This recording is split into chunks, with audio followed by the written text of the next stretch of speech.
Sorry, možno na chvíľku. Mal by si priestor minútku, kde sa snažíme mladým ukázať, ako sa dá uspieť v rôznych veciach. Jasne, Či som mal s tebou. Že dneska som tu S Chrisom Gladičom. Čau. pre tých, čo nevedia, čomu sa venuješ. Hobby horsing. Teraz som druhý na Slovensku a plánujem ísť až do celej Európy. Ne, proste som, akože jak to mám nazvať, tvorím vtipné videá, som content creator. Ty si pravdepodobne najrýchlejšie rastúci influencer tohto roku. Čo si myslíš, že taká jedna vec, že práve tebe sa podarilo tak rýchlo vyrásť? Fú, akože som si toho vedomý, o čom hovoríš, lebo fakt, že od Silvestra som doteraz vystrelil a mám proste 115 tisíc od Silvestra, ale asi, že ja ti to ani neviem povedať, kamo, že v čom to je, že prečo si to myslím. Že asi preto, že som sám sebou, že sa nemusím hrať na nič. Baví ťa to, čo robíš? Jasné. Mňa to bavilo celý život, len teraz som asi našiel to správne využitie preto. Takže je podľa teba dôležitejšie robiť to, čo ťa baví, než sa sústrediť na peniaze? No, jasné, ale akože musíš rozmýšľať aj nad tými peniazmi, lebo zase nemôžeš žiť z toho, že sa zasmejeme, vieš, doma dvaja. Vieš, niekto to nájde vo vtipoch, jak ja, ale však doteraz som robil stavby, vieš, proste som manuálne drela, vieš, čo je na tom.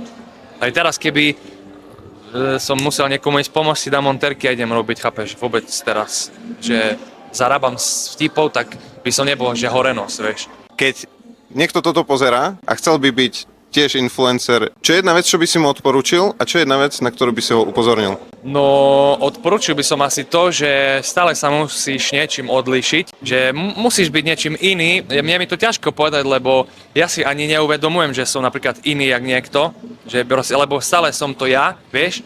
A čo by som neodporúčal robiť, je sa asi zapájať do politiky, keď už budeš influencer, lebo to je proste, to si sám odrežeš hlavu, podľa mňa. A možno jedna taká vec, čo si nečakal?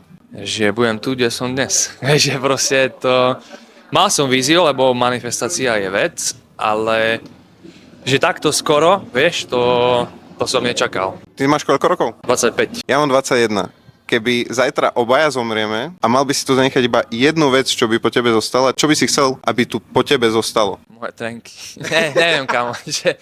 Čo by po mne malo ostať? Proste ten humor, kamo, lebo dnešná doba je, aká je a vieš, vždy sa každý raz zasmeje. Takže nebre niekedy život tak vážne, ale zasmiať sa. Ja si robím piču stále zo všetkého, aj keď niekedy by som nemusel, ale proste ja si myslím, že lepšie sa zasmiať, ak proste, vieš, ja neviem, sa teraz lutovať, plakať, alebo však akože aj to patrí k životu, ale vieš, je viac humoru.